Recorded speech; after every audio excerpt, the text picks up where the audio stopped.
Hello everyone and welcome back to Soul Stain Inc. My name is Beth and today I'm bringing you a video in 3 parts. That is correct.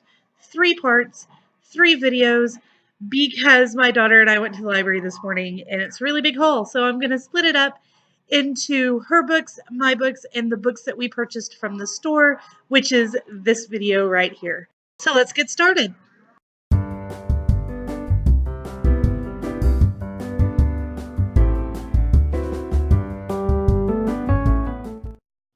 Okay, so actually Elena only got one book. It's called Tigger and Friends by Dennis Hamley with illustrations by Meg Rutherford. The children's section often has old library books that they've gotten new editions of or that they just aren't checking out very often. And they put them in a free box. And this is the one Elena wanted. Since we can afford books more often, I don't typically let her get more than one of the free books, even though they're free. But she saw the illustrations and just had to have it, and it's absolutely adorable. And I know nothing about it except that Tigger is Burmese cat and apparently has friends. But we are looking forward to finding out more. Next, I found Gregor the Overlander, which I have already read. It is the first in the Underland Chronicles by Suzanne Collins. But I checked it out from the library, and I went to get the second one today, and they did not have it. It was checked out already. And then I saw this on the rack for 50 cents, and I'm like, yes, I would like to have a copy for my very own. So now I do. Then I also have another one I've already read, which is Between Shades of Grey by Ruta Sepetys. I actually thought that this was the other one. I don't know why I got them confused. I thought this was like Salt to the Sea, which I haven't read yet. And I don't know why I grabbed it. I read the title. But I do already own a copy of this, not with is this called a French flap? Not with a French flap, but it's got this cover and all that good stuff. However, this means that I can give one of the copies to somebody else so they can read this beauty as well. And it was only $1, so no big deal. Next, I have The Coquette by Hannah W. Foster with introduction by Kathy N. Davidson. And this was apparently one of the 2 best-selling American novels in the 18th century. And it tells the much-publicized story of the seduction and death of Elizabeth Whitman, a poet from Hartford, Connecticut.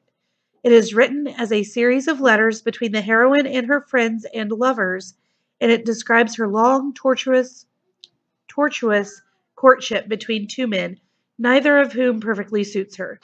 Eliza Wharton, as Whitman is called in the novel, wavers between Major Sanford, a charming but insincere man, and the Reverend Boyer, a bore who wants to marry her.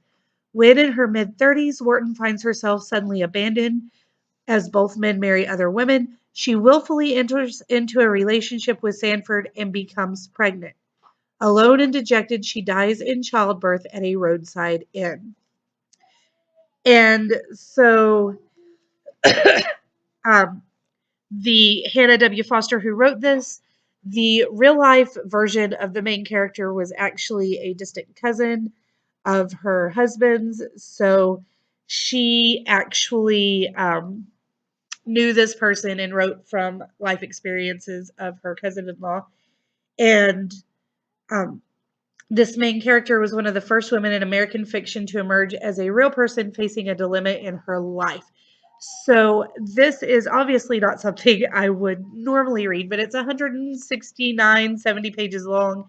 It's very short. It's written as a series of letters, and I can take it as slow as I want because I own it now. But it sounded interesting, and I want to see kind of what it was like at that point. You know what I'm saying? I'm not saying it very well, but you know what I'm saying. All right, next I have The Heart of a Woman by Maya Angelou. I believe this is the 4th book in her series of autobiographies.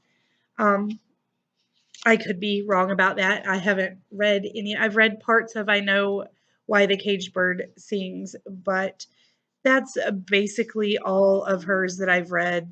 Like I haven't read any of the books.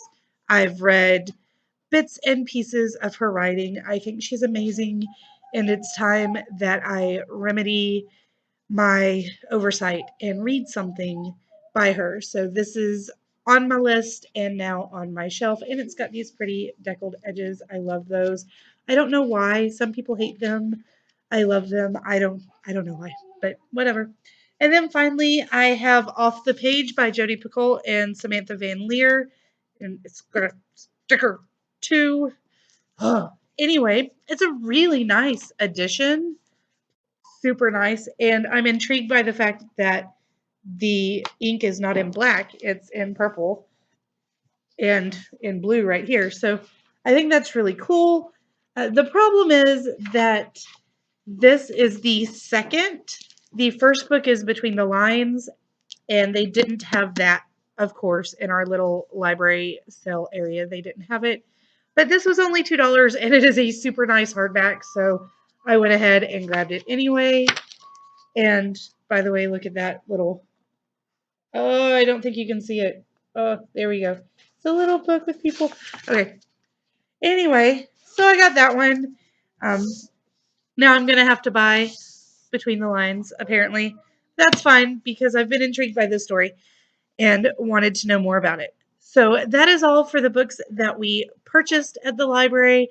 Look forward to parts 2 and 3, which will be the ones we borrowed from the library. And I'll talk to you guys again in just a second. Have a wonderful day.